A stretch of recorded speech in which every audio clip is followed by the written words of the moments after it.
그 연세 한국어는 모두 6권의 책이 있습니다. 6권 책이 있는데 보통 그 우리가 토픽 시험을 보려고 하잖아요. 보통 그 한국에 유학을 가려면은 한 3, 4급 정도는 돼야 이게 갈 수 있는 그 자격이 돼요. 요걸 좀 하려면은 문법이나 이런 것들 단어 양 같은 경우에는 보통 3급이면은 보통에서 한 4,000개 정도 어휘가, 그리고 4급은 한 5,000개 정도, 이렇게 좀 생각하면 됩니다.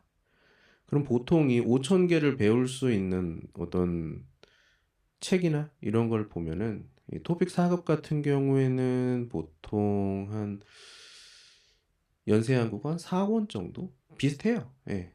3, 4권 정도. 근데 보통 좀 어렵게 생각하는 이유가 지금 중국에서 이렇게 공부하는 학생들에 대해 설명을 좀 하자면 연세 한국어는 3권까지는 중국어로 나와요. 중국어랑 같이. 그런데 4권부터는 이제 한국어만 합니다. 그래서 3권까지 공부하고 4권에서 좀 기가 죽은 학생들, 좀 그러니까 공부하는 방법에 대해서 잘 모르는 학생들 같은 경우에는 3급에서 좀 뭐랄까, 뭐 막힌다고 해야 되나요? 막힌 다음에 이제 다시 3권을 듣는 학생도 있고, 아니면 나는 그냥 여기서 하고 뭐 토픽 시험 준비를 하겠다, 3급도 괜찮다 하는 사람들이 있어요. 예. 그리고 5권과 6권이 있는데 5, 6권 같은 경우에는 음, 이것은 어차피 그 한국어로 4권, 5권, 6권은 다 한국어로 나오고요. 그러니까 그 나라 모국어로 안 나와요. 거기에다 5권, 6권은 좀 한국 문화에 대한 내용들이 좀 많이 나오기 때문에, 그리고 생활 회화나 이런 것들, 그러니까 좀 문법이 좀 활용 문법이죠. 활용 문법. 네. 그래서 그 조금 어려운 친구들이 있어요. 그러니까 한국에서 실제로 이렇게 한국인들과 이렇게 대화를 안 해본 학생들이라면 굉장히 어렵습니다. 이거는 거의 못한다고 보면 돼요. 언어 쪽에 좀 뭐랄까, 좀 머리가 좋은 학생들, 그런 학생들은 좀 되겠죠. 예, 그렇지만 일반적으로는 좀 어렵다. 예, 그렇게 보면 되고요. 예, 전부 다 지우는 걸. 뭐 그렇습니다. 간단하게 좀 설명을 했고, 그럼 지금 해볼 게 1권인데요. 1권에 대해서 잠깐 설명을 좀 해보도록 하겠습니다. 연세한국어 1권, 그러니까 한 권은 보통 10개 단원으로 나눠져 있고요. 그 10개의 단원은 그 한 단원에 보통 5파트가 있습니다. 예. 그 중에서 이 4파트는 이제 문법과 관련된 그런 것들이고, 마지막 5번째 파트는 그 여기서 파트 1에서 파트 4까지, 4까지의 내용을 이렇게 정리를 해가지고 어떤 문제 푸는 형식으로 나와 있는 그런 부분입니다. 예. 그럼 파트 1은 보통 일반적으로 문법이 2개씩 나와 있고요. 예. 그러면은 한 단원을 공부를 한다면 배우는 문법은 몇 개가 될까요? 이 수학 시간이 됐네. 예. 여기 보면은 한 파트 2개니까 간단하게 생각하면 몇 개? 예, 이렇게 되겠죠. 세 보세요. 예. 보통 8개 문법입니다. 예.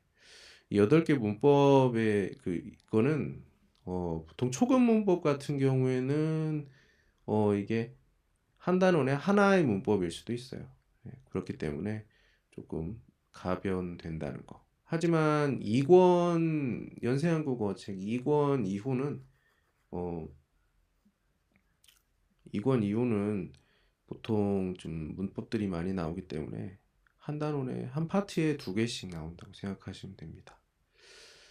연세한국 1권은 단어 양이 한 990, 내가 5개인가요? 그럴 거예요, 아마. 그 2권 같은 경우에는 990개 정도 되고요. 3권은 뭐 900개. 모두 그 중복되지 않는 그런 단어들을 이야기를 하는 겁니다.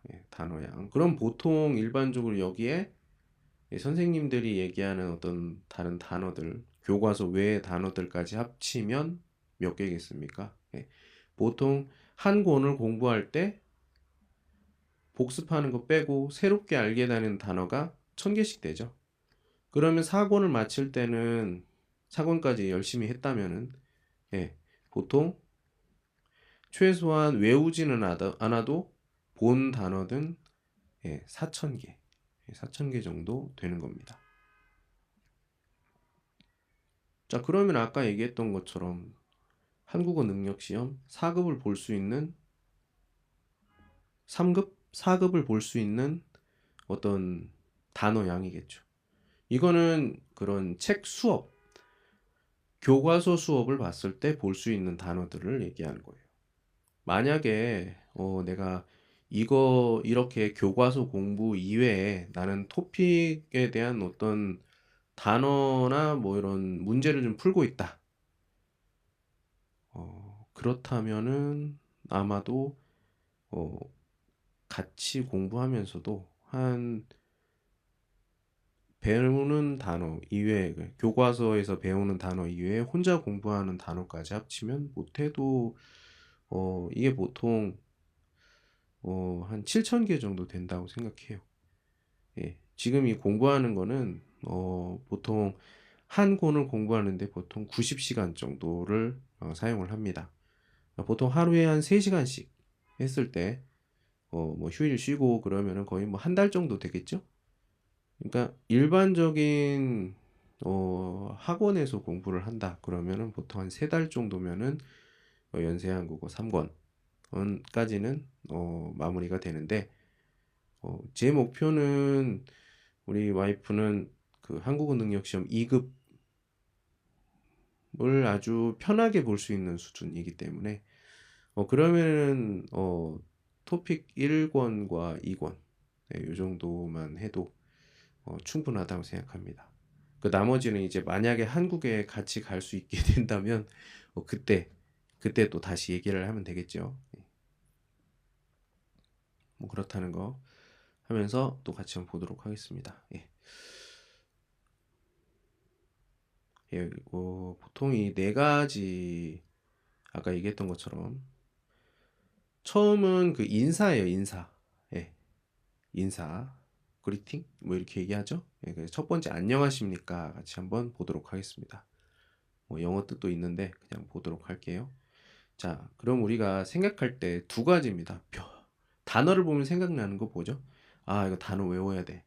무슨 뜻이야? 그리고 나머지 하나는 뭐죠? 발음입니다. pronunciation. 아, 이거 어떻게 발음하는 거야? 어, 그러니까 언어를 공부할 때 방향을 잘 잡으셔야 돼요. 만약에 내가 한국 사람과 이렇게 대화하는 걸 좀 하고 싶다. 그렇다면은 이제 발음 중심으로 가시는 게 좋겠죠. 그러니까 발음도 2가지거든요. 교과서적인 한국어 표준 발음법에 대한 어떤 발음. 2번째는 이거 보통 슬랭이라고 하죠. 그냥 그 모국어를 쓰는 사람들, 그러니까 한국인들이 쉽게 얘기할 수 있는 편하게 얘기하는 발음들, 이걸 얘기하는 거예요. 이 2가지죠. 근데 제가 생각했을 때 우리가 만약에 시험을 준비하는 학생들이라면 솔직히 말해서 알아들을 수만 있으면 돼요. 그냥 발음, 뭐 틀려도 돼. 왜? 만약에 그 단어를 기억하는 능력이 참 뛰어나다고 하면. 근데 만약에 그렇게 좀 나는 어떤 친구들은 읽으면서 외우는 친구들이 있어요. 읽으면서 외우는 친구들은 발음을 좀 열심히 공부를 해야 합니다. 예. 이게 외우는 방법이 두 가지거든요. 이게 눈으로 이게 사진을 찍어 가지고 그 글자를 기억하는 거. 두 번째는 읽으면서 발음을 기억하는데 중요한 것은 그 내 발음이 무엇인지 쓸 수 있는 수준. 그게 돼야 되죠. 그러니까 두 가지 중에 두 가지가 다 되면 좋은데 보통 그런 학생들은 그렇게 많지가 않아요. 예. 그래서 저는 이거 할 때 보통 공부하는 방법과 발음 수업에 대해서는 뭐 다른 그 영상으로 또 라이브로 또 해볼 건데 우선은 좀 이렇게 해보도록 하겠습니다. 예. 자, 볼게요. 예. 안녕하십니까? 이렇게 나왔어요. 안녕하십니까? 예, 안녕하십니까? 안녕하세요도 있고 안녕도 있잖아요. 이게 다 달라요. 이렇게 안녕하십니까 같은 경우에는 좀 예의가 있는 표현. 근데 이렇게 하면 이해가 안 돼. 뭐 언제 써요? 이렇게 얘기를 해야죠. 그럼 안녕하십니까는 언제 써요? 자기가 생각했을 때 예의가 좀 필요하다. 이렇게 생각하는 곳에서 쓰면 돼요. 언제? 뭐 회의, 발표, 그리고 뭐 사람들 뭐 결혼식이나 이런 것들, 예. 그리고 굉장히 중요한 사람과 이야기를 할 때 좀 내 생각에 내 마음이 좀 약간 불편해. 이런 관계. 예의가 좀 필요하죠. 이런 경우에 이렇게 씁니다. 보통 생활에서는 어떻게 써요?